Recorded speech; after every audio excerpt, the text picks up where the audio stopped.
Hello everyone, क्या हाल चाल है? मजे में?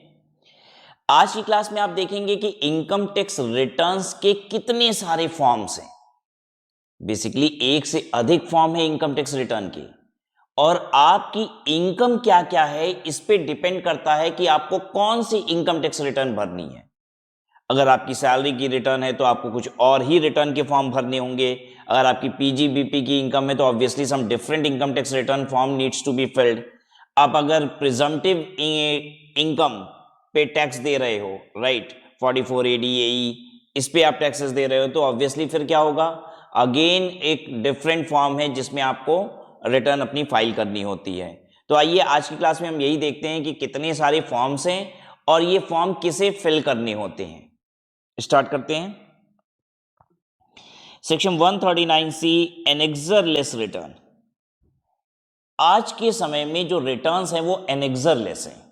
पता है, किसी जमाने में रिटर्न के साथ ढेरों सारे एनेक्सर लगाने होते थे। ये एनेक्सर क्या चीज है? जैसे हम एटीसी में क्लेम करते थे कि भाई हमें LIC प्रीमियम की डिडक्शन दे दी जाए, हमने 5 साल या उससे 5 साल के अवधि की हमने फिक्स डिपॉजिट करा रखी है, हमें उसकी डिडक्शन चाहिए। तो हम क्या करते थे, डिडक्शन तो क्लेम करते थे एटीसी के तहत, लेकिन साथ में क्या लगाते थे, उसकी फोटोकॉपी लगाते थे रिसिप्ट की, इंश्योरेंस रिसिप्ट की, FD की, ताकि हम क्लेम कर पाएं कि हाँ भाई मेरा जो क्लेम है वो जस्टिफाइड क्लेम है, ये हमने इन्वेस्टमेंट भी कर रखी है। अब मेडिक्लेम पॉलिसी का अगर आपको डिडक्शन लेना होता था तो आप क्या करते थे, उसकी जो आपने प्रीमियम पे की है उसकी आप फोटोकॉपी लगाते थे।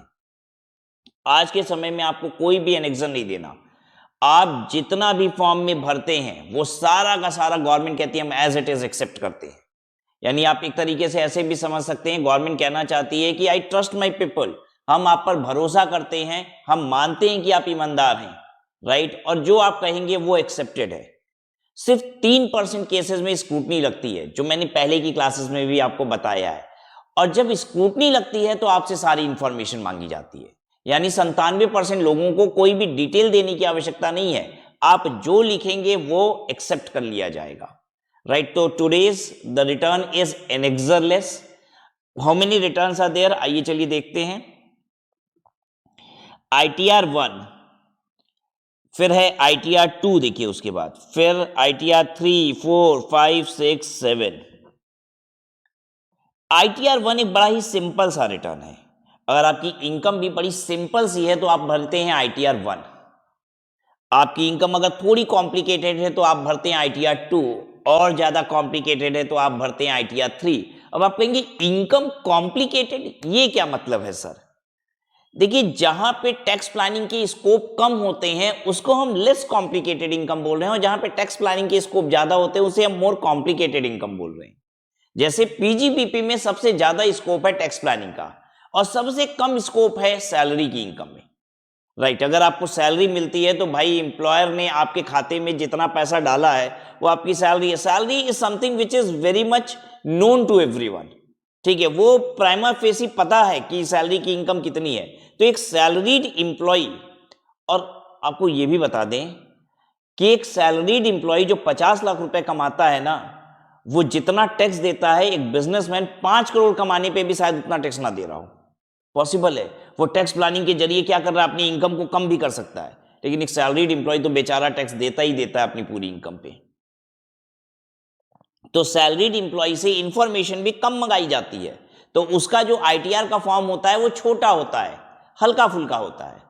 जिसके पास कॉम्प्लिकेटेड इनकम है, एज एन आई से बिजनेस इनकम, तो उससे ज्यादा इंफॉर्मेशन मंगाई जाती है, तो ITR फॉर्म भी उसका लंबा चौड़ा होता है, ढेरों सारी इंफॉर्मेशन मंगाई जा रही है उससे, राइट। तो ITR 1 को बोलते हैं सहज, ठीक है। For an individual if is total income is up to 50 lakh, total income 50 lakh रुपए तक की होनी चाहिए, एंड इंक्लूड्स, तो क्या क्या बातें हैं जो हाईलाइट करने वाली हैं कि अप टू 50 लाख की इनकम होनी चाहिए, और इंक्लूड यही यही चीज होना चाहिए। क्या क्या देखिए, सैलरी एंड फैमिली पेंशन हो सकता है, सैलरी की इनकम हो सकती है, फैमिली पेंशन की इनकम हो सकती है। बड़ी सिंपल सी बात है, प्राइमा फेसी ये इनकम पता चलती है कितनी है। अच्छा, income from one house property, अच्छा हाउस प्रॉपर्टी की इनकम होनी चाहिए, ये नहीं कह रहा है, वन हाउस प्रॉपर्टी बस होनी चाहिए। और वो भी एक्सक्लूडिंग लॉसेस। देखिए क्या क्या बात हाईलाइट करने की है। कह रहे सैलरी पेंशन की इनकम हो, ठीक है, 50 लाख तक की इनकम होनी चाहिए। आप कब भर सकते हो ITR 1? नहीं तो हम आपको आगे बढ़ो, आपको बड़ा वाला फॉर्म देंगे। ITR 1 छोटा है, उससे थोड़ा बड़ा ITR 2 है, उससे भी बड़ा ITR 3 है। तो आपको कौन सा भरना है, डिपेंड करता है कि आपकी इनकम कितनी सिंपल है। कह रहा है कि अगर 50 लाख रुपया तक कमाते हो, सैलरी की पेंशन की इनकम है, ठीक है, एक हाउस प्रॉपर्टी की इनकम है, बस एक हाउस प्रॉपर्टी, वो भी एक्सक्लूडिंग लॉसेस, ठीक है। लॉस अगर उसमें आ रहा है तो फिर छोड़ दीजिए, ये वाला रिटर्न से बाहर आइए, आप दूसरा रिटर्न देंगे आपको भरने को। एक house property excluding losses. Income from other sources है आपके पास। इनकम फ्रॉम अदर सोर्सेज बहुत सिंपल सी इनकम है, क्योंकि इसमें आती है ब्याज की इनकम भी। और देखिए हर एक इंसान का बैंक में खाता तो होता ही है, तो ब्याज की इनकम तो मोटा मोटी सभी को आ रही होगी। लेकिन कह रहा है इनकम फ्रॉम अदर सोर्सेज हो सकता है, but excluding all this thing, but does not include क्या, winning from lottery. Other sources में कुछ बड़ी कॉम्प्लिकेटेड इनकम भी है। कह रहा है लॉटरी फॉटरी से कमाया तो ये वाला फॉर्म नहीं देंगे, ठीक है। लॉटरी की इनकम, हॉर्स रेस की income, loss under this head तुमको हो गया है तो ये फॉर्म नहीं भरना है।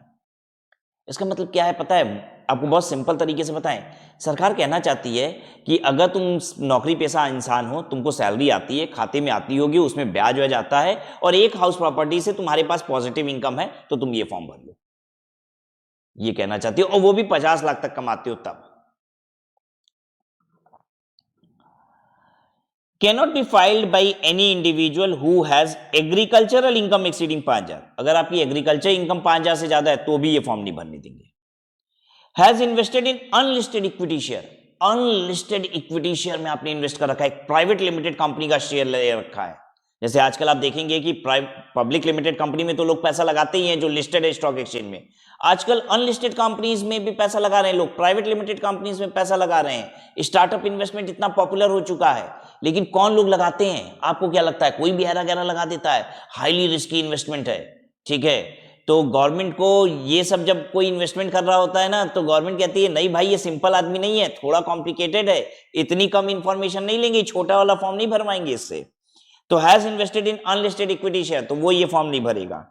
अगर यही सिर्फ इनकम है तब भी मना कर रहा है।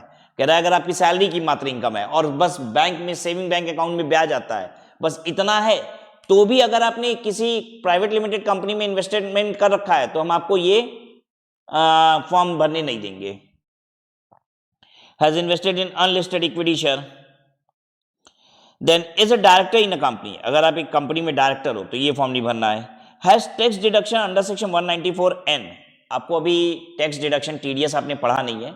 194N में क्या होता है, ज्यादा कैश बैंक से विड्रॉ करते हो ना तो बैंक TDS काट लेती है।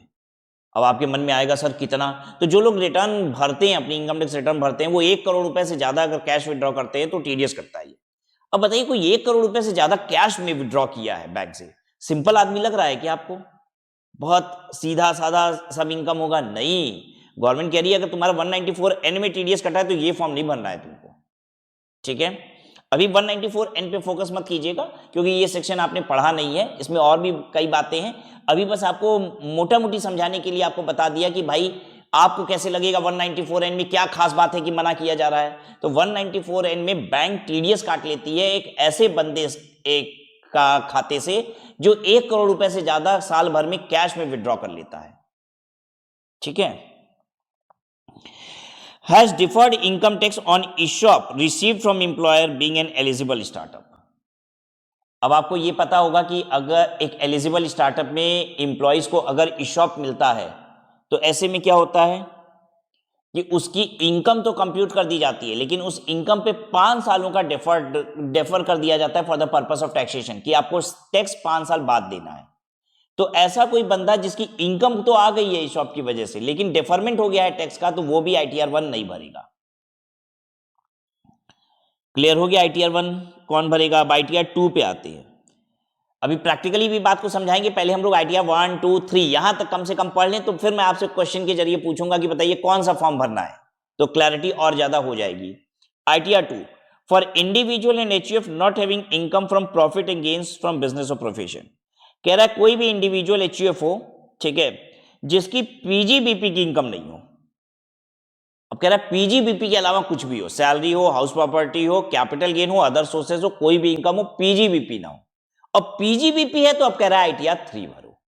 क्लियर हो गया। आईटीआर 1 में तो बहुत सारी रिस्ट्रिक्शन थी भाई, सैलरी होना चाहिए, बस सेविंग बैंक अकाउंट का ब्याज व्याज आ जाए, एक हाउस प्रॉपर्टी की इनकम हो, और उसमें भी बड़े सारे रिस्ट्रिक्शन लगा दिया कि अगर अनलिस्टेड कंपनी में इन्वेस्ट किया है तो नहीं करने देंगे। ठीक है, तो वो सब जो लोग 1 नहीं भर पा रहे हैं वो क्या भरेंगे, फिर 2 भरेंगे। ठीक है, लेकिन 2 वही भरेगा जिसकी पीजीबीपी की इनकम नहीं हो। बस एक ही रिस्ट्रिक्शन है 2 भरने में कि पीजीबीपी की इनकम नहीं होनी चाहिए। आईटीआर 3 क्या कहता है, individual HUF having PGBP income. 1 2 3 clear हो गया सबको? Yes, it's done. 1 2 3 हमें क्लियर हो गया। ध्यान दीजिएगा, 1 किसके लिए था, 1 सिर्फ इंडिविजुअल के लिए था। 2 किसके लिए है, इंडिविजुअल एचयूएफ के लिए है। अगर वही सारी इनकम जो हम 1 के लिए बोल रहे थे, ठीक है, एक एचयूएफ की होती, जैसे मान लीजिए एक एचयूएफ है जिसके पास सिर्फ इंटरेस्ट की इनकम है, बताइए कौन सा फॉर्म भरेगा, आईटीआर 1? नहीं, क्योंकि वो आईटीआर 1 सिर्फ इंडिविजुअल के लिए है, सिर्फ इंटरेस्ट की इनकम है, एक एचयूएफ है, कौन सी रिटर्न भरेगा, आईटीआर 2। चलिए आइए प्रैक्टिकल प्रॉब्लम कीजिए मेरे साथ।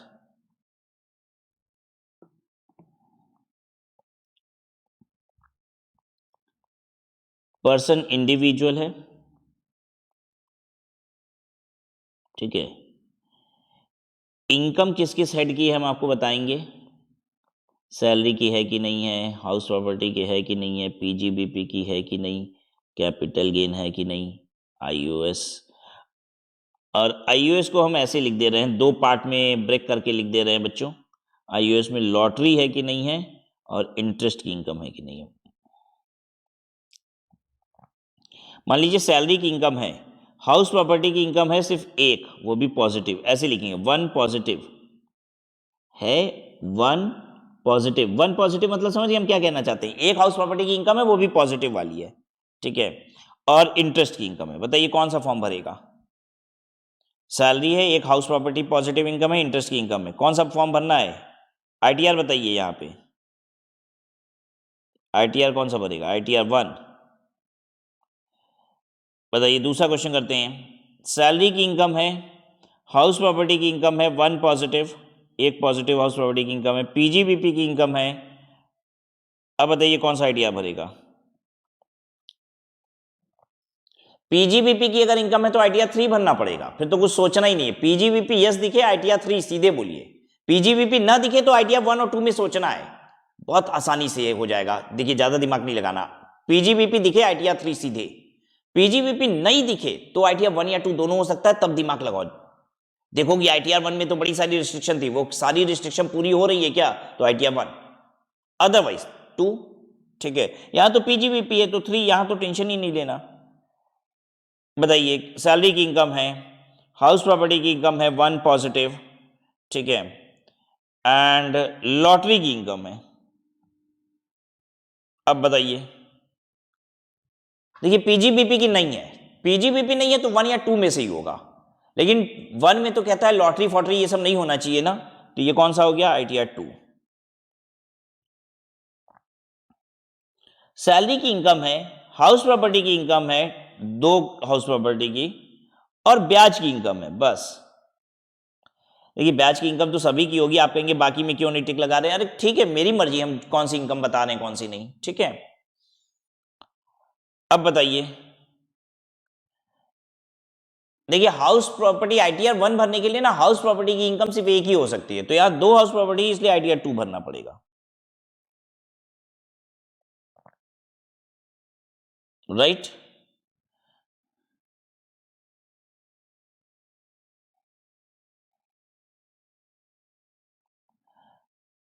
Held share in unlisted company, अब जिसके बारे में बताने जा रहे हैं वो अनलिस्टेड कंपनी में इसके पास शेयर है, सैलरी की इनकम है, ठीक है, और इंटरेस्ट की इनकम है, बस। बड़ा सिंपल सी इनकम है, सैलरी है और इंटरेस्ट की इनकम है, लेकिन इसके पास शेयर है अनलिस्टेड कंपनी का, आईटीआर 2 भरना पड़ेगा। आईटीआर 1 वही भर सकता है जिसके पास अनलिस्टेड कंपनी के शेयर नहीं होने चाहिए। क्लियर है? चलिए अब हम बात करते हैं, पर्सन एचयूएफ है, एक एचयूएफ को सैलरी की इनकम आ सकती है? बोल भी मत देना गलती से, एचयूएफ कैसे नौकरी कर सकता है? एक परिवार नौकरी कर सकता है? नहीं, एक इंडिविजुअल ही नौकरी कर सकता है, ठीक है। एचयूएफ नौकरी नहीं कर सकता। तो इसके पास एचपी हो सकता है, पीजीबीपी हो सकता है, कैपिटल गेन हो सकता है, आईयूएस हो सकता है, ठीक है, यही सब हो सकता है।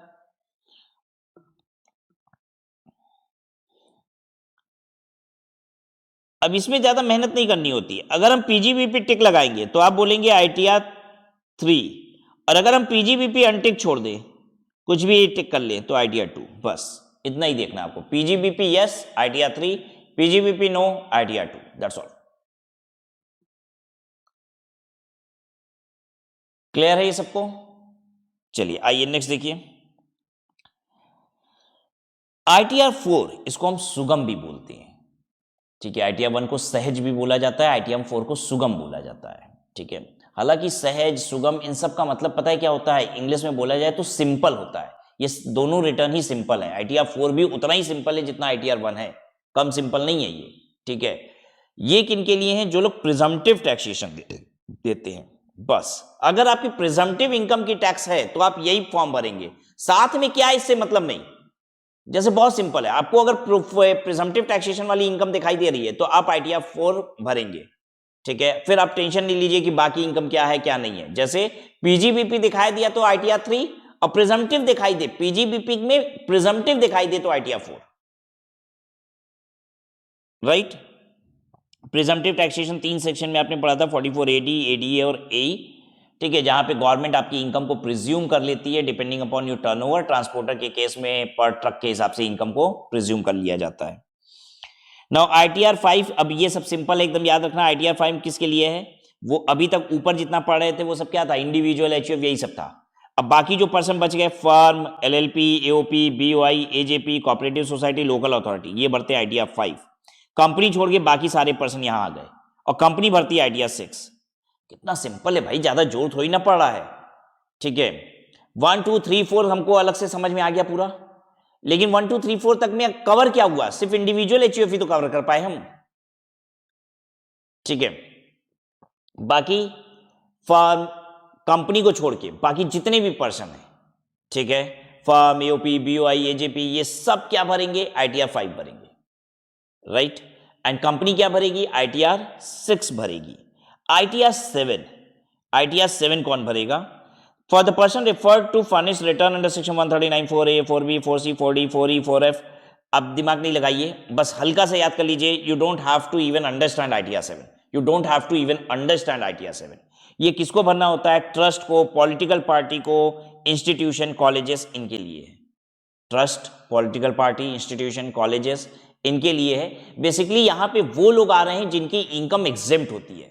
मोटा मोटी बस आपको बता रहे, ज्यादा दिमाग नहीं लगाएंगे। ट्रस्ट की इनकम एग्जेम्प्ट है, पॉलिटिकल पार्टी की इनकम एग्जेम्प्ट है। सिर्फ पॉलिटिकल पार्टी अगर कोई बिजनेस करती है ना तो उस पर टैक्स देती है, लेकिन मैंने आज तक किसी पॉलिटिकल पार्टी का ना बिजनेस नहीं देखा। बीजेपी का कैफे है, ये बीजेपी का शोरूम है, कभी देखा है ऐसा? कभी नहीं होता ऐसा, ठीक है। कोई पॉलिटिकल पार्टी धंधे क्यों करेगी? जिनको डोनेशन मिल जाता है वो धंधा करेगा क्या? बिजनेस करेगा? जरूरत ही नहीं है, राइट। तो आईटीआर 7 में वो लोग हैं जिनकी इनकम एग्जेम्प्टेड है, कॉलेजेस की, इंस्टीट्यूशंस की, यूनिवर्सिटीज की इनकी इनकम एग्जेम्प्टेड होती है, तो ये लोग भरते हैं आईटीआर 7। क्लियर है सबको? 1 2 3 4 5 6 7 इतने ही फॉर्म होते हैं। Note, the assessee will have the following 3 option of filling return electronically. मैंने आपको बताया था कि आज की तारीख में 99.99% रिटर्न इलेक्ट्रॉनिकली फाइल हो रही है, ठीक है। आप देखेंगे कि गवर्नमेंट पेपर रिटर्न अलाउ कर रही है, लेकिन बहुत rarest of the rare case में। कहां पे अलाउ कर रही है? अभी नीचे आपको पढ़ने को मिलेगा, ठीक है। अभी के लिए फिलहाल दिमाग में मान लीजिए कि 99.99% ऑफ द केसेस में रिटर्न इलेक्ट्रॉनिकली ही फॉर्म हो रही है, ठीक है। कैसे फाइल होती है इलेक्ट्रॉनिकली? क्या कोई भी किसी की भी रिटर्न फाइल कर सकता है क्या? नहीं, आप वेरीफाई करते हैं रिटर्न को कि ये हम ही ने फाइल किया है। कैसे? ई फाइलिंग विद डिजिटल सिग्नेचर। जब हम अपनी रिटर्न फाइल करेंगे तो हम उसमें अपना डिजिटल सिग्नेचर लगाएंगे। I hope everybody understands digital signature. एक समय था जब डिजिटल सिग्नेचर को भी हमें समझाने के लिए 10 मिनट 15 मिनट लेना पड़ता था, लेकिन आज के बच्चे शायद डिजिटल सिग्नेचर को बहुत अच्छी तरीके से समझते हैं। मार्केट में बड़ी सारी कंपनियां हैं जो आपके सिग्नेचर का डिजिटल सिग्नेचर बना देते हैं, राइट। कैसे बनाते हैं आपके सिग्नेचर का digital signature? Basically that's an token which is to be uploaded. आप ऐसे समझ लीजिए, एक ऐसी फाइल बना के आपको दे दिया जाता है, पेन ड्राइव में डाल के एक ऐसी फाइल बना के आपको दे दी जाती है, और जहां पे भी आपको सिग्नेचर अपलोड करना है, बिल्कुल आप वैसे ही अपलोड करते हो जैसे आप फेसबुक पे या इंस्टाग्राम पे अपनी इमेज अपलोड करते हो, बिल्कुल वैसे ही वो सिग्नेचर अपलोड हो जाती है, ठीक है। वो आपकी डिजिटल सिग्नेचर होती है। आप ऐसा मत समझिएगा डिजिटल सिग्नेचर का मतलब है कि आपके सिग्नेचर की इमेज बना दी जाती है और वो अपलोड हो जाता है, तब तो आप घर में ही बना लेते। फिर मार्केट में इतनी सारी कंपनियां क्यों होती जो डिजिटल सिग्नेचर बनाती? बेसिकली वो डिजिटल सिग्नेचर बनता है यूजिंग योर आइडेंटिटी, ठीक है। आपके आधार नंबर वगैरह इन सब पे बेस्ड वो आपका सिग्नेचर बनता है, ठीक है। तो that's in digital token which is uploaded, और उससे क्लियर हो जाता है कि this has been verified by you. अगर आपके पास डिजिटल सिग्नेचर नहीं है तो इलेक्ट्रॉनिक वेरिफिकेशन कोड के जरिए भी, ईवीसी के जरिए भी आप अपनी रिटर्न फाइल कर सकते हैं। ये क्या होता है, जब हम अपनी रिटर्न फाइल करते हैं तो वो वहां पे ऑप्शन आता है, डिजिटल सिग्नेचर लगाएंगे कि ओटीपी के जरिए आप अपनी रिटर्न फाइल करेंगे, उसी को बोलते हैं इलेक्ट्रॉनिक वेरिफिकेशन कोड। ये क्या होता है, जैसे ही आप उस पर दबाएंगे क्लिक सेंड ओटीपी, तो ओटीपी पता है कहां पे आएगा? ओटीपी उस मोबाइल नंबर पे आएगा जिस मोबाइल नंबर को आपने दिया था आधार बनवाते समय। मतलब कोई भी मोबाइल नंबर पे ओटीपी नहीं आएगा, ऑटोमेटिक वो आधार नंबर वाले मोबाइल पे आएगा, जो नंबर आपने दिया था आधार बनवाते समय उसी नंबर पे ओटीपी आएगी, राइट। और वो जो ओटीपी है उसको आप फिल कीजिए, रिटर्न आपकी वेरीफाई हो जाएगी। तीसरा तरीका क्या है, अगर ये दोनों आप नहीं कर पा रहे हैं, ठीक है, तो तीसरा तरीका है e filing and submitting ITR V to CPC. अब ये मैंने आईटीआर वी क्यों बोला, वैसे ये वी है नहीं, ये पता है क्या है, आईटीआर रोमन 5 है, ये 5 है। लेकिन मैं अगर आईटीआर 5 कभी नहीं बोलता, मैं कभी भी नहीं बोलता, पता है अगर मैं आईटीआर 5 बोल दूंगा तो बच्चे के दिमाग में कहीं ये वाला आईटीआर 5 ना आ जाए, ठीक है, तो गलती ना हो जाए बच्चे से, इसलिए मैं आईटीआर वी बोलता हूं या फिर रोमन 5 बोलूंगा मैं, ठीक है, या क्योंकि ये है 5, ये वी नहीं है, ये 5 है, ठीक है। तो आईटीआर रोमन 5 ये क्या होता है, ये एक्नॉलेजमेंट होती है जब हम रिटर्न सबमिट करते हैं अपनी, और तीसरा वाला ऑप्शन सेलेक्ट कर लेंगे कि जनरेट आईटीआर रोमन 5, ठीक है, तो ये एक्नॉलेजमेंट जनरेट होती है कि रिटर्न सबमिट कर दिए। इस एक्नॉलेजमेंट की हम प्रिंट आउट निकालते हैं, उस पर अपना सिग्नेचर मारते हैं, फिजिकली सिग्नेचर मारते हैं पेन से, ठीक है, और उसको एक लिफाफे में डालते हैं और सीपीसी भेज देते हैं। सीपीसी, अब आप पूछेंगे क्या है, what is this CPC? CPC central processing centre, central processing centre. पता है पूरे देश की इलेक्ट्रॉनिक रिटर्न कहां पे चेक होती है? मैंने आपको बताया था कि जितनी भी रिटर्न सबमिट होती है वो पूरी की पूरी रिटर्न की 100% प्रोसेसिंग होती है 143(1) में, याद है 100% processing of return under section 143(1), जिसमें arithmetical accuracy of your return check होती है। तो ये सब कहां होता है? ये बैंगलोर में है, ठीक है, income tax CPC, central processing centre of income tax, ये है बैंगलोर में।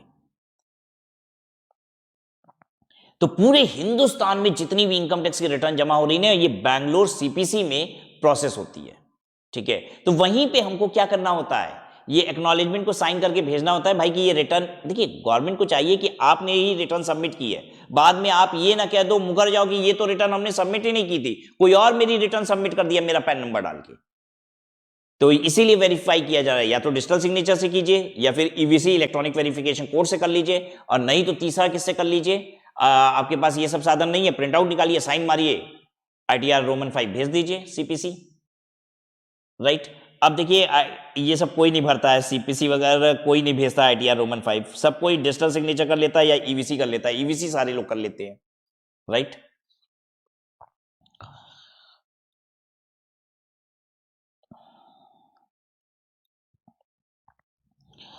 अच्छा, जो पेपर रिटर्न होती है ना, अभी लगे हाथ ही मैं बता दूं आपको एक बात और, जैसे इलेक्ट्रॉनिक रिटर्न है तो वो सीपीसी जाती है, लेकिन अगर फिजिकल रिटर्न होती है जो कि बहुत rarest of the rare case में आपको अलाउड है सबमिट करना, अभी देखेंगे कौन लोग सबमिट कर सकते हैं। वो लोग कहां जमा करेंगे? जैसे मैं वाराणसी में हूं, अब मान लीजिए मैं फिजिकल रिटर्न जमा कर सकता हूं, मुझे अलाउड है करना, तो मैं कहां जाके करूंगा? जो वाराणसी में इनकम टैक्स डिपार्टमेंट है वहां करेंगे।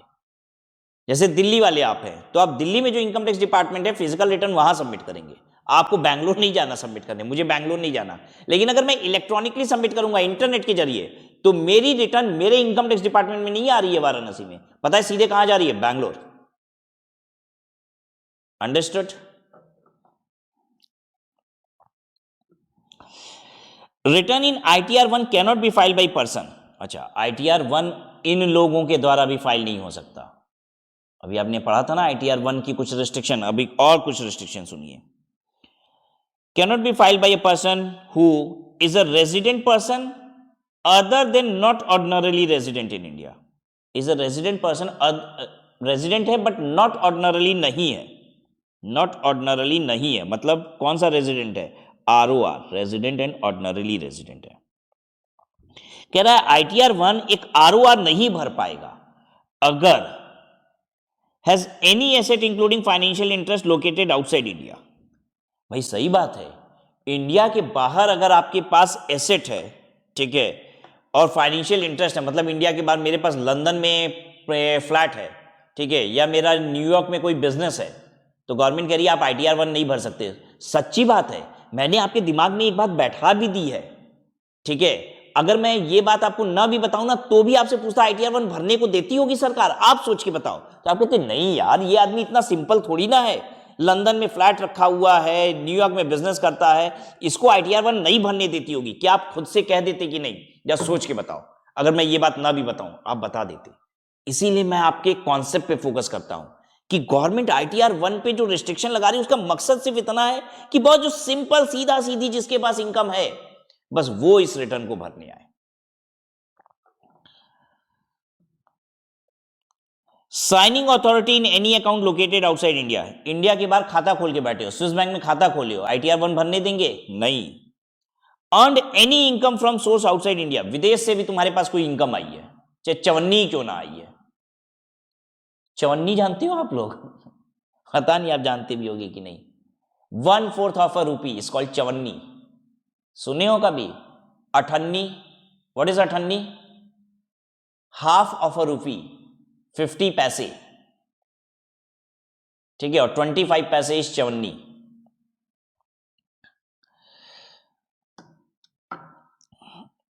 पता है मैं ऐसा क्यों सरप्राइजिंगली सरप्राइज कर गया? अभी कुछ दिन पहले मैंने अपने ऑफिस में पूछा कि चवन्नी मतलब मेरी कोई स्क्रिप्ट में ना चवन्नी आ रहा था, ठीक है, and you know I get my सब टाइटलिंग ऑल्सो डन, मतलब अब सब टाइटल भी हमने शुरू कर दी है। हालांकि बहुत टाइम टेकिंग टास्क है सब टाइटल, ठीक है, it requires lot of time, lot of time, ठीक है। आप कहेंगे with the help of technology can it be done? Yes it can be done with the help of technology, अगर हम इंग्लिश से सीधे सीधे हिंदी में कन्वर्ट कर रहे हैं तो सब title can be done with the help of technology. But हम क्या यूज करते हैं? इंग्लिश, ना वो हिंदी है ना इंग्लिश है। ऐसी लैंग्वेज को कन्वर्ट करना with the help of AI is very difficult. अभी एज ऑन डेट अगर करेगा भी ना तो 100% एक्यूरेसी से नहीं करेगा। और अगर मैंने कोई भी चीज कन्वर्ट करा दी AI से और कुछ भी 2-4 वर्ड उसने गलत सही कर दिया तो बच्चा गलत समझ लेगा। आप समझ रहे हो? क्योंकि हम कोई ऐसी कहानी तो सुना नहीं रहे कि 2-4 शब्द अंग्रेजी के अगर गड़बड़ भी हो जाए तो चल जाएगा काम। अरे पूरा कानून बदल जाएगा हो सकता है उस वर्ड से, तो मैं ये रिस्क ले नहीं सकता। तो it is being done manually, and manually इसमें बहुत टाइम लगता है। बहुत सारे बच्चे मुझसे बीच बीच में रिक्वेस्ट करते रहते हैं सर इंग्लिश सब टाइटल दीजिए, we are from South India. तो I have started doing it but it requires lot of resource, time and lot of even money is invested into it. क्योंकि मतलब बहुत एक एक दिन में ना I tell you in a full day's time अगर बहुत अच्छे से पूरा सेट करना हो तो it requires lot of time. मतलब 1 full day is required to do 15 minutes of video subtitling. Yes if it is to be done in an very perfect manner, ठीक है। और ये बंदा क्या कोई भी कर लेगा आपको लगता है? नहीं, उसको भी सेंस ऑफ टैक्सेशन होना चाहिए, वो भी एक्सपर्ट बंदा है, नॉलेजेबल भी होना चाहिए, मतलब टेक्नोलॉजी भी तेज होनी चाहिए, पढ़ा लिखा भी होना चाहिए, अंग्रेजी भी अच्छी होनी चाहिए, then only it can be done. Are you trying to understand कि मैं कोई स्टोरी थोड़ी ना देख रहा हूं कि एक ट्रांसलेटर बैठ के उसको ट्रांसलेट कर देगा, नहीं, मैं कभी कभी एब्रीविएशन यूज कर रहा हूं, शॉर्ट टर्म यूज कर रहा हूं, पीवाई बोल देता हूं, एवाई बोल देता हूं।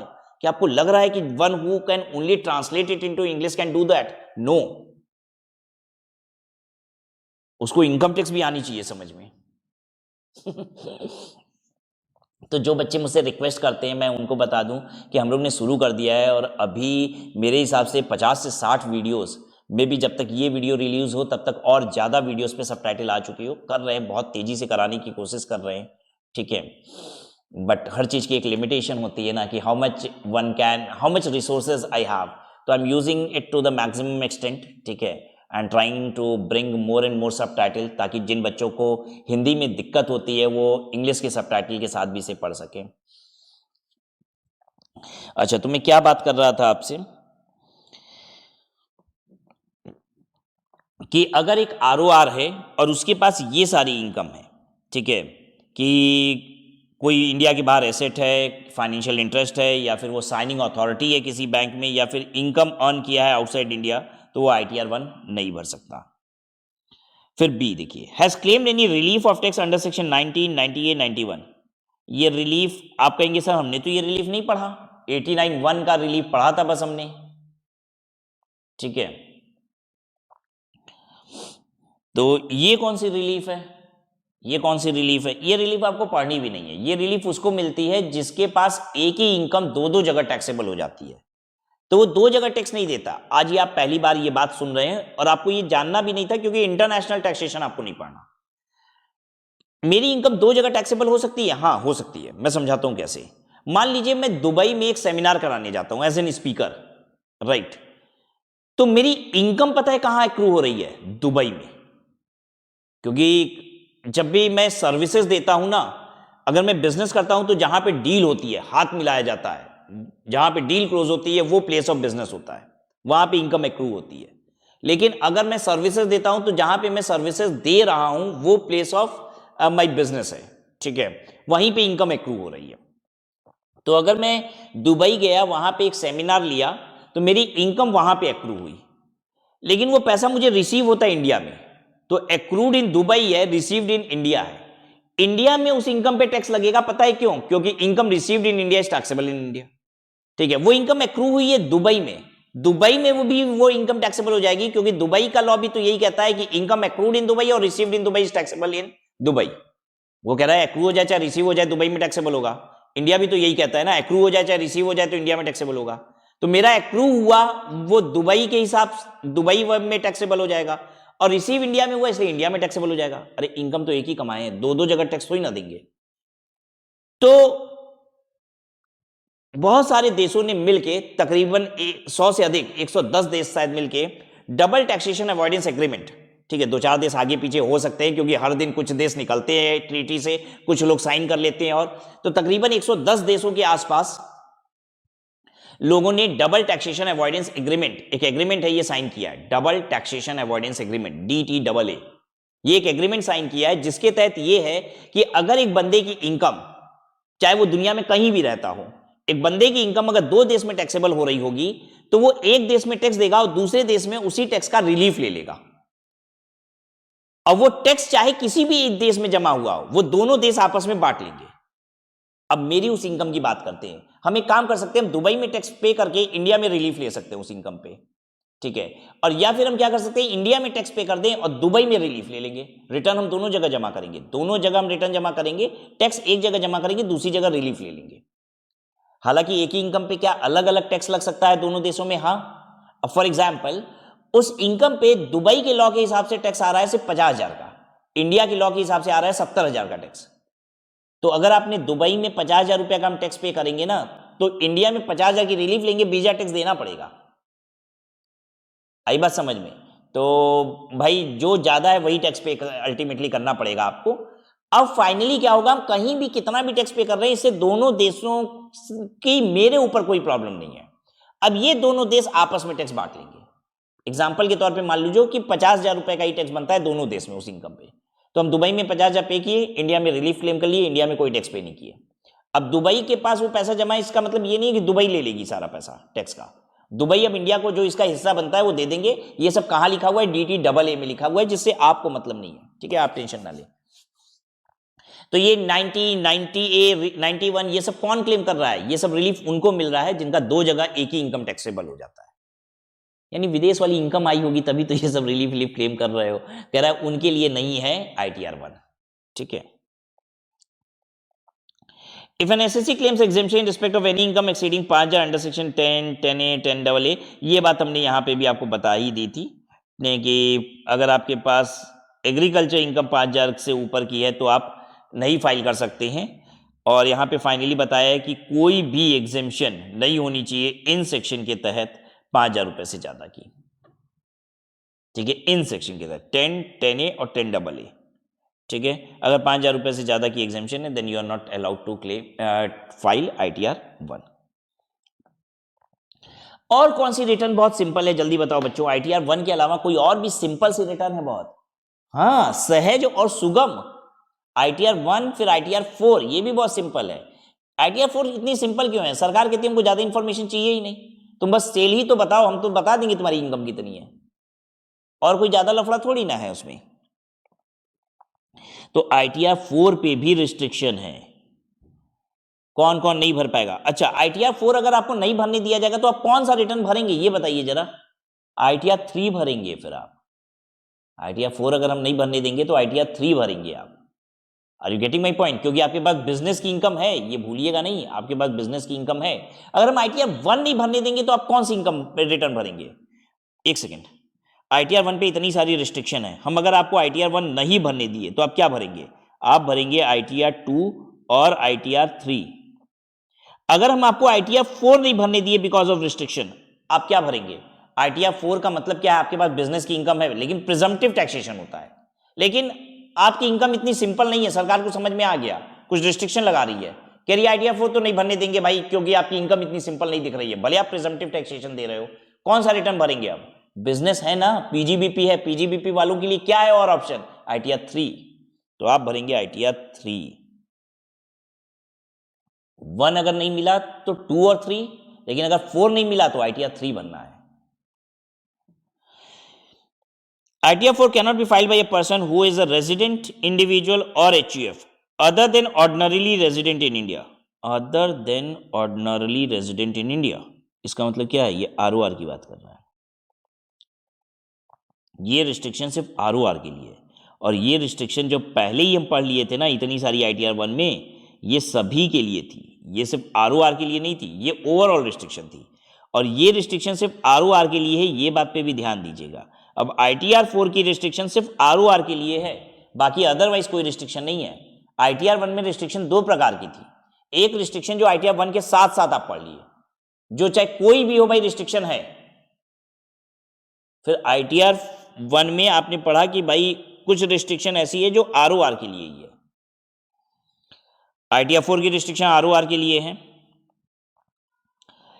सेम रिस्ट्रिक्शन लगा रहा है, कह रहा है कि कोई asset financial interest outside India नहीं होना चाहिए, साइनिंग अथॉरिटी आउटसाइड इंडिया नहीं होना चाहिए किसी बैंक में, इस सेक्शन के तहत रिलीफ क्लेम नहीं होना चाहिए। अब 5,000 रुपए से ज्यादा की एग्जेम्पशन इन सेक्शन में नहीं होनी चाहिए, तो सेम रिस्ट्रिक्शन, ठीक है। तो ये सारी रिस्ट्रिक्शन लगी हुई है जिसकी वजह से आपकी इनकम को गवर्नमेंट बहुत ही सिंपल एज्यूम नहीं कर रही है, राइट। गवर्नमेंट कह रही है भाई कॉम्प्लिकेशन है यहाँ पे, तो I will not allow you to file this simple return, I will take more information. जैसे ही हम ITR 1 से ITR 2 पे बढ़ते हैं तो पन्ने बढ़ जाते हैं रिटर्न के, ढेर सारी इंफॉर्मेशन होती है। 3 पे आइए पन्ने और बढ़ गए हैं, 4 पे पन्ने वापस से कम हो गए, ITR 1 जितना ही 4 भी है, ठीक है। Now e-return, all the ITR forms are to be filed electronically, सारे के सारे 1 to 7 इलेक्ट्रॉनिक फाइल करना होता है। However, where return is furnished in ITR 1 और ITR 4, सिर्फ 1 और 4 में ऑप्शन है पेपर का, लेकिन सबको नहीं, देखो किसको, और ऑप्शन भी कहां है? सिर्फ 1 और 4 में है, 1 और 4 में ही है, वही सिंपल वाला, बस ऐसे याद कीजिए। जो सिंपल वाला रिटर्न है ना उसी में पेपर का ऑप्शन है, किसको है? Super senior citizen. Super senior कौन होता है? 80 साल से ऊपर वाला। अब देखिए 80 साल से जो ऊपर वाला है, गवर्नमेंट ये मान के चल रही है कि हो सकता है उसको कंप्यूटर वगैरह ये सब ना आता हो, तो वो कैसे अपनी रिटर्न को फाइल करेगा इलेक्ट्रॉनिकली? अगर मान लीजिए उसकी कोई सपोर्ट नहीं कर रहा है, how will he file the return? उसको तो कंप्यूटर आता ही नहीं है।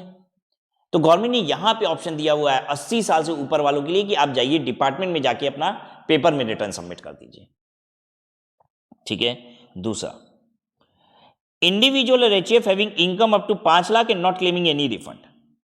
बाकी आप बहुत कम कमाते हो उनके लिए, आप इंडिविजुअल एचयूएफ हो, 5 लाख रुपए तक कमाते हो और कोई रिफंड नहीं क्लेम कर रहे हो, मतलब जब आप रिटर्न पे करते सबमिट करते हो अपनी, तो कभी कभी आपका रिफंड भी आ जाता है। क्यों? क्योंकि आपका टीडीएस जो है या एडवांस टैक्स जो है वो ज्यादा है, जितना टैक्स पेबल आ रहा है उससे ज्यादा आपका टीडीएस कटा हुआ है, तो आप टीडीएस घटाते हो आपका रिफंड ही आ जाता है, तो वो रिटर्न आप पेपर में नहीं सबमिट कर सकते हो।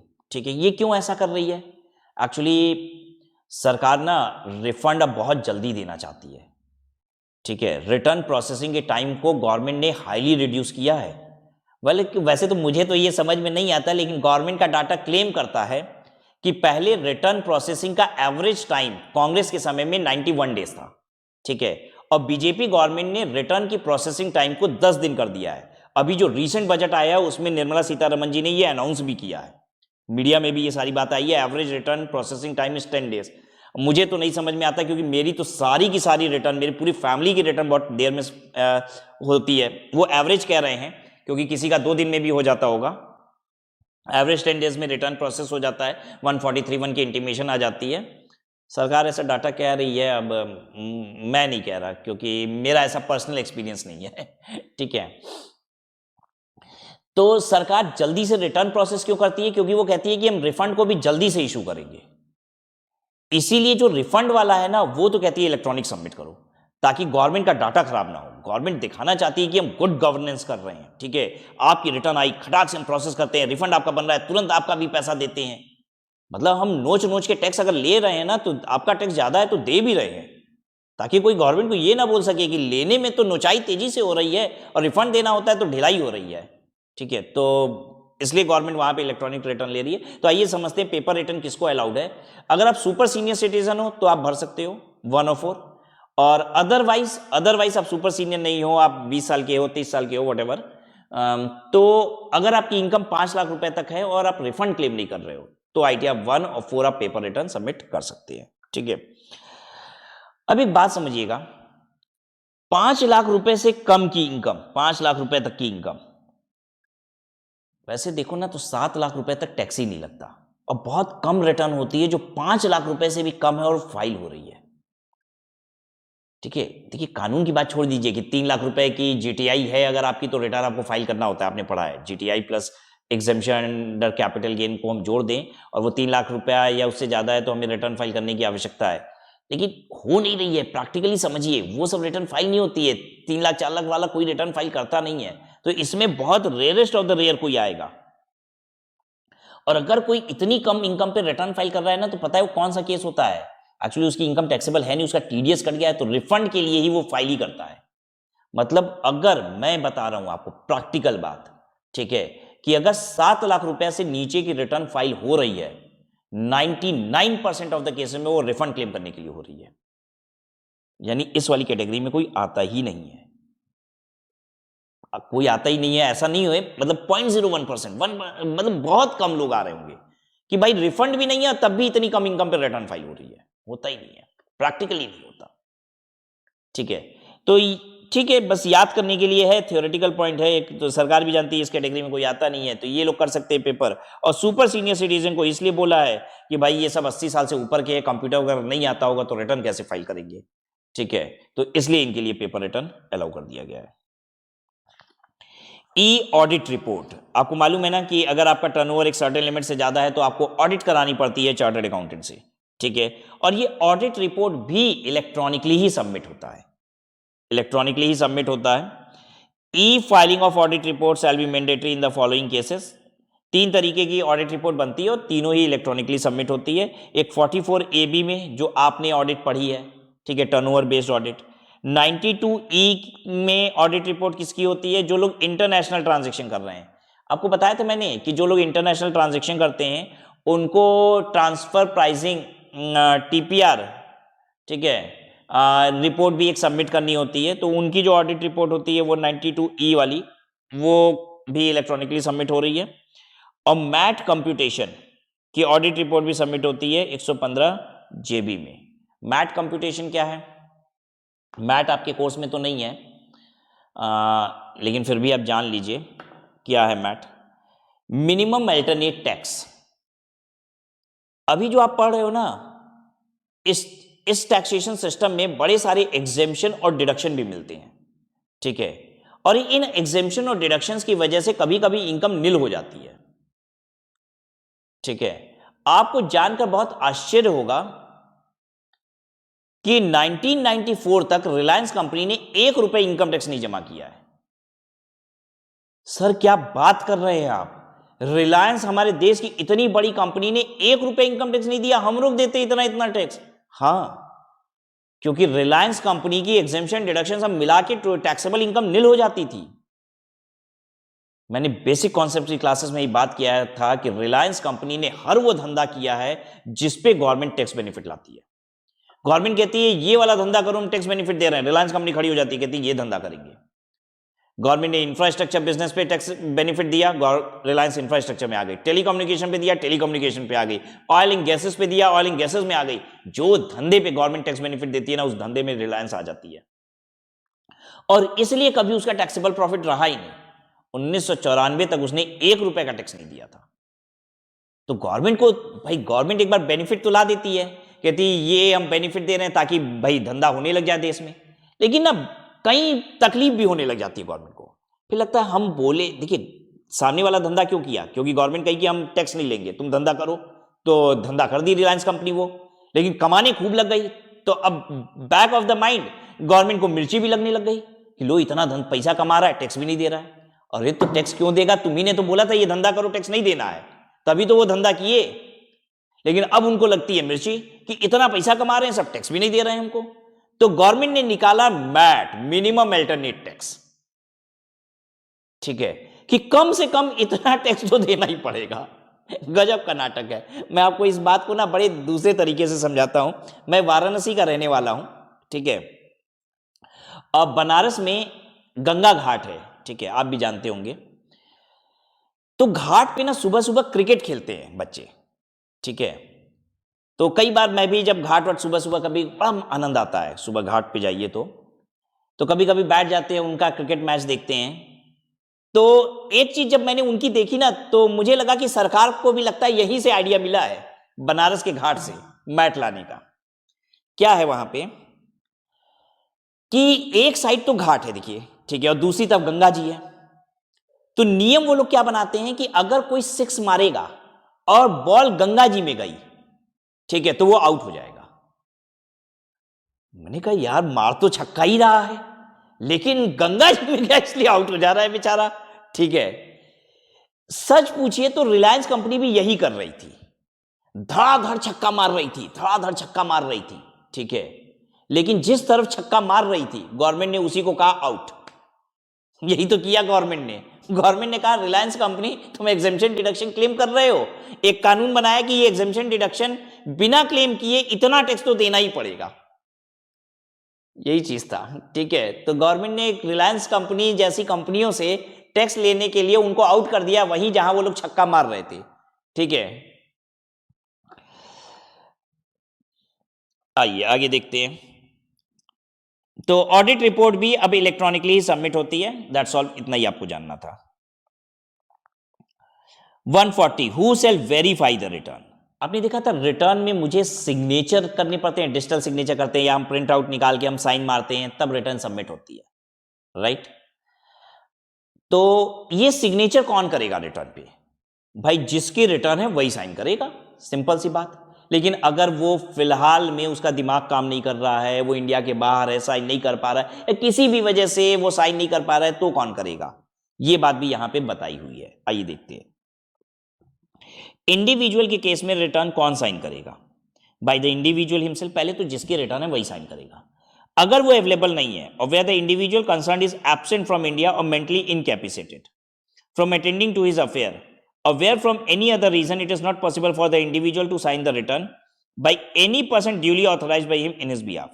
अगर वो इंडिविजुअल किसी भी वजह से बाहर गया था, फलाना डमाका छोड़ो ये सब आफत, ठीक है, सीधी सी बात, अगर वो किसी भी वजह से साइन नहीं कर पा रहा है तो जिसको ऑथराइज करेगा वो उसकी रिटर्न को साइन कर सकता है।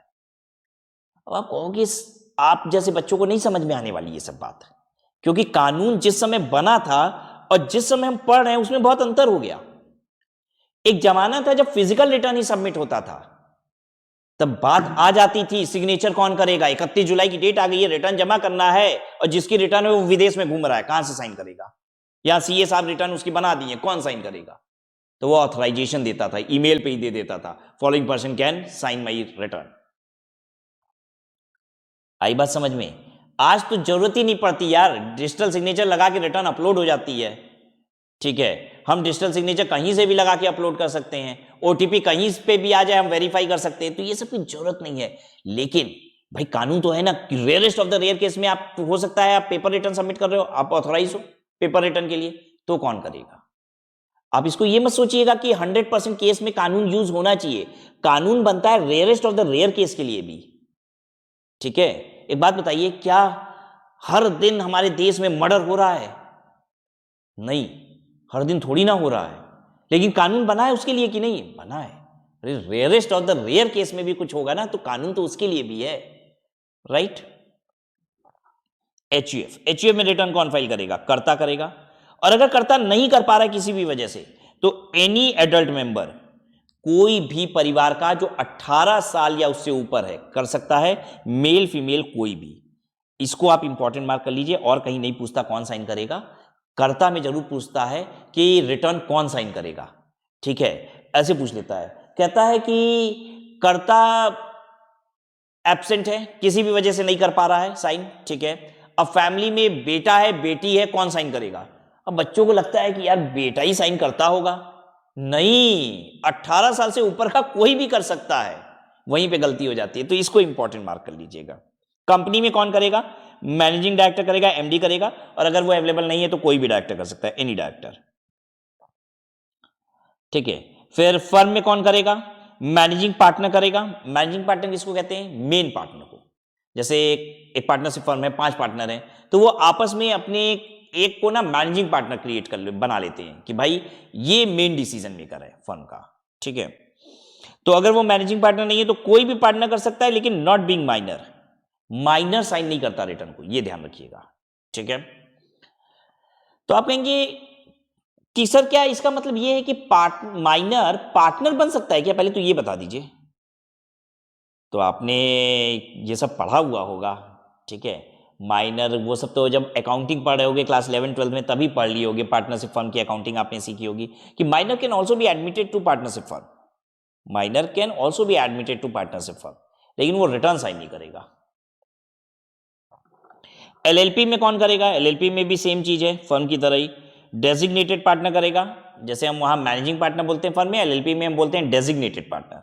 वो करेगा या फिर कोई भी पार्टनर कर सकता है, any partner not being minor, minor नहीं होना चाहिए। लोकल अथॉरिटी, ग्राम पंचायत, म्युनिसिपल कॉर्पोरेशन, जो उसका प्रिंसिपल ऑफिसर है, जैसे ग्राम पंचायत में प्रिंसिपल ऑफिसर किसको कहते हैं? ग्राम प्रधान शायद बोलते हैं, राइट, तो वो करेगा। पॉलिटिकल पार्टी में कौन करेगा? जो चीफ एग्जीक्यूटिव ऑफिसर है पार्टी का। ठीक है, जो भी ये चीफ एग्जीक्यूटिव ऑफिसर है पार्टी का वो करेगा। जैसे बीजेपी की रिटर्न कौन साइन करेगा? Who will sign BJP return? अब जैसे बीजेपी की रिटर्न है तो कौन साइन करेगा? जो उनके सीईओ हैं, हेड ऑफ द पार्टी, ठीक है, जेपी नड्डा करेंगे। और अगर कांग्रेस की रिटर्न होगी तो कौन साइन करेगा? Obviously again the head of Congress, CEO Malik Arjun खड़गे, right. Any other association by any member of the association or the principal officer thereof, by any member of the association or principal officer thereof। तो AOP में कोई भी member कर सकता है या जो उसका प्रिंसिपल ऑफिसर है। प्रिंसिपल ऑफिसर का मतलब होता है जो मेन है, हेड है। ठीक है, एनी अदर पर्सन, कोई भी इसके अलावा पर्सन है तो कह रहा है जो पर्सन है वो करेगा, और नहीं तो उसके द्वारा जो भी ऑथराइज किया जाएगा वो कर लेगा। डन। आइए उसके बाद देखते हैं सेक्शन 143(3)A, ई असेसमेंट स्कीम। मेरा सबसे पसंदीदा सेक्शन जो बीजेपी गवर्नमेंट के आने के बाद आया है, हाईली पसंद है मुझे ये सेक्शन। ये क्या है पता है? E assessment. What is this e assessment? मैं आपको बताऊं। सरकार ने एक फंक्शनल यूनिट बनाई है, छोड़िए ये सब फालतू बात बाद में करेंगे। ई असेसमेंट क्या है? पहले असेसमेंट कैसे होती थी? अगर मेरा इनकम टैक्स का केस लगता था तो मैं अपने कागजों को लेके, जो भी रिक्वायरमेंट होती थी लेके डिपार्टमेंट में पहुंचता था, इनकम टैक्स ऑफिसर उसको देखता था, ठीक है। और वो जब इनकम टैक्स ऑफिसर देखता था वो सब कुछ सही भी होता था तो भी मैं डरता था। किस बात के लिए डरता था? क्योंकि उसकी कोई लिमिट नहीं ना है कि वो कितना मांगेगा, क्या मांगेगा और कहां तक परेशान करेगा, ठीक है। अगर मैं सही भी हूं तो मेरे पास क्या इतना समय है कि मैं बैठ के दिन रात उसके लिए कागजे तैयार करते रहूं? अब उसने ये रिक्वायरमेंट मांग लिया, उसने ये रिक्वायरमेंट मांग ली। यस, छोटी छोटी चीजों में भी भाई परेशानी होती है, टाइम लगता है, ठीक है। अगर इनकम टैक्स डिपार्टमेंट वाला 10 रिक्वायरमेंट बना दे कि भाई आप एक काम करिए, पूरे साल भर में आपने जितने जितने लोगों का टीडीएस काटा है, जिनको भी पेमेंट की है, उसका नाम, पता, फोन नंबर, ये सब एक कॉलमनर फॉर्म में एक्सेल में लेके आइए। लो, हो गया मेरा तो टाइम पास अच्छा खासा। सिर्फ एक इंफॉर्मेशन पे बोल रहा हूं, ऐसे वो 25 नहीं 50 इंफॉर्मेशन लिख के नोटिस में देता है, ठीक है। अगर मैं सब कुछ सही भी हूं तो मैं कोशिश करता हूं कि मैं ब्राइब करूं। मैं कहता हूं साहब कुछ कुछ ले दे के, मतलब आप समझ गए ना। और दूसरी इंपॉर्टेंट चीज, बहुत सारे केसेस में तो डिपार्टमेंट वाले अपफ्रंट ही बोल देते हैं, ठीक है, चलिए ठीक है आपका तो सब सही दिख रहा है, ये बताइए क्या हो जाएगा। मतलब समझ गए क्या हो जाएगा? देखिए, everybody knows that the revenue department is corrupt, right? Even government knows it, क्योंकि गवर्नमेंट को यह बात पता है, इसीलिए तो आया ई असेसमेंट कि अब फिजिकल असेसमेंट नहीं होगा, मुझे डिपार्टमेंट वाले के पास नहीं जाना है, अब इलेक्ट्रॉनिकली सारी बातचीत होगी। और जो केस कर रहा है उसको पता नहीं होगा कि टैक्स पेयर कौन है, और टैक्स पेयर को पता नहीं होगा कि केस कर कौन सा ऑफिसर रहा है। अब बताइए मजा आया कि नहीं? अब मजा आया। अब पता ही नहीं चल रहा है कि सामने वाला मेरा ऑफिसर कौन है, जो हम सबमिट कर रहे हैं ऑनलाइन कौन चेक कर रहा है, और उसको भी ये नहीं पता है कि ये कौन एसएससी है, कौन टैक्स पेयर है, उसको भी ये बात नहीं पता चल रही है। अब हम सिंस कनेक्टेड नहीं है तो ब्राइब नहीं होगा, वो हमसे इंफॉर्मेशन मांगेगा और मुझे सही इंफॉर्मेशन देनी होगी, मेरिट के बेसिस पे केस होगा सॉल्व। अगर मैं गड़बड़ हूं तो मैं पकड़ा जाऊंगा, राइट, मुझसे इंटरेस्ट पेनाल्टी सब कुछ ली जाएगी। अगर मैं सही हूं तो मैं निकल जाऊंगा। क्यों? क्योंकि सामने वाला मुझे फिजिकली पहचानता नहीं है, जानता नहीं है, ऑब्वियसली ब्राइब वाला केस यहां पे नहीं आएगा। दैट्स ई असेसमेंट, है ना बेहतरीन चीज। तो देखिए गवर्नमेंट ने क्या किया है, गवर्नमेंट ने बनाया एक फंक्शनल यूनिट, ठीक है। अच्छा, एक बात आपको ये भी बता दें कि 100% अभी ये ठीक से काम नहीं कर रहा है। गवर्नमेंट का जो प्लान है वो एग्जीक्यूशन में भी थोड़ा और समय लगेगा। जैसे आप देखिए जीएसटी 2017 में आया था, क्या आज भी बहुत अच्छे से स्टेबल हो गया है? नहीं, हर समय जीएसटी लॉ में चेंजेस आ रहे हैं। किसी भी कानून को स्टेबल होने में 10-10 साल लग जाते हैं बेटा, ठीक है। इतनी चैलेंजेस आते हैं, इतनी डिफिकल्टीज आती है, इतनी सारी टैक्स प्लानिंग होती रहती है मार्केट में। गवर्नमेंट उसी टैक्स प्लानिंग को ही खत्म करते करते में क्या करती है, इतना समय लगा देती है किसी लॉ को स्टेबल करने में, राइट। तो ये एक फंक्शनल यूनिट है। अब ये यहां पे क्या होगा, ये है मान लीजिए टैक्स पेयर, ये है असेसिंग ऑफिसर जो इनकम असेस करेगा, इनकम टैक्स डिपार्टमेंट का। जो मेरी नोटिस आएगी वो ये, जो मेरी नोटिस आएगी डिपार्टमेंट से, मेरे पास ये नोटिस आई, अब मैं इसका रिप्लाई करूंगा तो ये जाएगा फंक्शनल यूनिट में, ठीक है। और फंक्शनल यूनिट से फिर ये इंफॉर्मेशन चली जाएगी एओ के पास, ये मुझसे डायरेक्टली कनेक्टेड नहीं है, ठीक है। यहां से ये इंफॉर्मेशन जाएगी। अब ये एओ जितनी भी क्वेरी फिर भेजेगा, वो क्वेरी यहां आएगी पहले,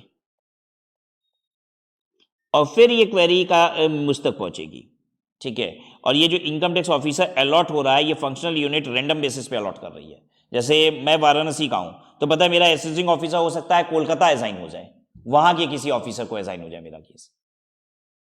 अब ऐसे हो गया, पहले होता था हम अपने लोकल इनकम टैक्स डिपार्टमेंट जाते थे, ठीक है, और डर लगा रहता था कि देखिए कोई इंसान कितना भी सही है ना, परेशान भी नहीं होना चाहता ना, कोई नहीं चाहता परेशान होना, ठीक है। तो वो अब परेशानी वाली बात खत्म हो जाएगी। अब this is what government is doing. आइए पढ़ते हैं। Removal of existing human interface in assessment procedure. Assessment to be handled by specific functional unit on the basis of automated allocation system। ये ऑटोमेटेड एलोकेशन हो रहा है। कौन सा case किसको दिया जाएगा, ये फंक्शनल यूनिट खटाखट अलॉट कर रही है अपने से रैंडम बेसिस पे। ठीक है। Assessment unit will be autonomous. Assessment की जो यूनिट है ये ऑटोनॉमस है, उसका कोई नाम पता कुछ नहीं होगा। मतलब आप पता नहीं कर सकते हो कौन आपका केस कर रहा है, कभी भी नहीं पता कर पाओगे। टैक्स पेयर तो कभी पता कर ही नहीं सकता। इंफॉर्मेशन के बेसिस पे जो असेसिंग ऑफिसर वो पता लगा लेगा, भाई ये तो इस कंपनी की इंफॉर्मेशन है। ठीक है, वो रीच आउट भले कर ले, आप रीच आउट तो नहीं कर पाओगे। Tax payer will never be able to reach out and bribe income tax department. All communication, हालांकि इंफॉर्मेशन इस तरीके से ये फंक्शनल यूनिट, देखिए अभी कितना हो रहा है दैट इज नॉट इंपॉर्टेंट, क्या प्लानिंग है ये मैं आपको समझाने की कोशिश करूं कि ये फंक्शनल यूनिट का काम ये रहेगा ना, पूरी इंफॉर्मेशन को भी हाइड कर ले। जैसे ये जब रिप्लाई दे रहा है तो इसका नाम पता ये सब कुछ हाइड होके इसके पास पहुंचे। ठीक है, जैसे आप एग्जाम देते हो अपना, तो आप देखते हो कि आपकी एग्जामिनेशन की कॉपी पे आपसे रोल नंबर वगैरह लिखवाया जाता है और यहां पे एक परफोरेटेड लाइन होती है। ठीक है, और ये जो रोल नंबर वाला पर्ची है ये आपका फाड़ लिया जाता है, यहां से ये यहां से फाड़ लिया जाता है, राइट।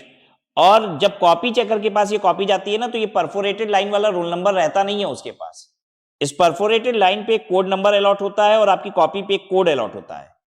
ठीक है, आपको जो मार्क्स मिलते हैं वो कोड पे मिलते हैं, जो भी आपको कोड अलॉट किया गया है, और फिर उसमें क्या किया जाता है, और कोड को रिप्लेस कर दिया जाता है फिर रोल नंबर, और फिर रिजल्ट आ जाता है।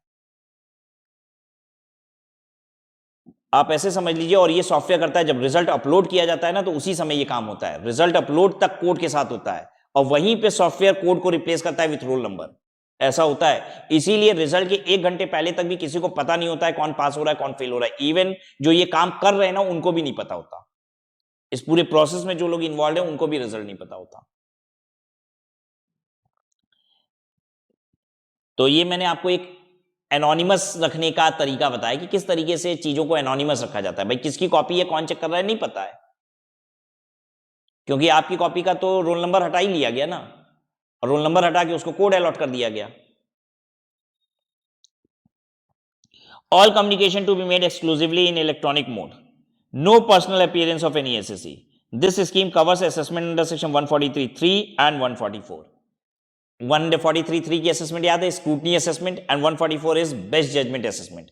आप रिटर्न फाइल नहीं करते हैं तो 144 होता है, आप रिटर्न फाइल करते हैं तो 143(3) या 144 दोनों हो सकता है। रिटर्न फाइल करते हैं, इंफॉर्मेशन मंगाई जाती है, आप सपोर्ट करते हैं डिपार्टमेंट को, 143(3) होता है। आपका स्क्रूटनी में केस लगता है लेकिन आप डिपार्टमेंट को सपोर्ट नहीं करते हैं तो आपका 144 कर दिया जाता है। ठीक है, ये दोनों ही असेसमेंट इलेक्ट्रॉनिक होगा अब। ठीक है, ये पूरा का पूरा फेसलेस असेसमेंट होगा, इसको हम कहते हैं ई असेसमेंट को फेसलेस असेसमेंट भी कहा जाता है। फेसलेस असेसमेंट, आपका केस फेसलेस होता है, कोई एक दूसरे का चेहरा नहीं देखेगा, सब कुछ इलेक्ट्रॉनिकली ही केस सेटल किया जाएगा। ठीक है, so this was all for today's class. आज की क्लास को यहीं पे स्टॉप करेंगे।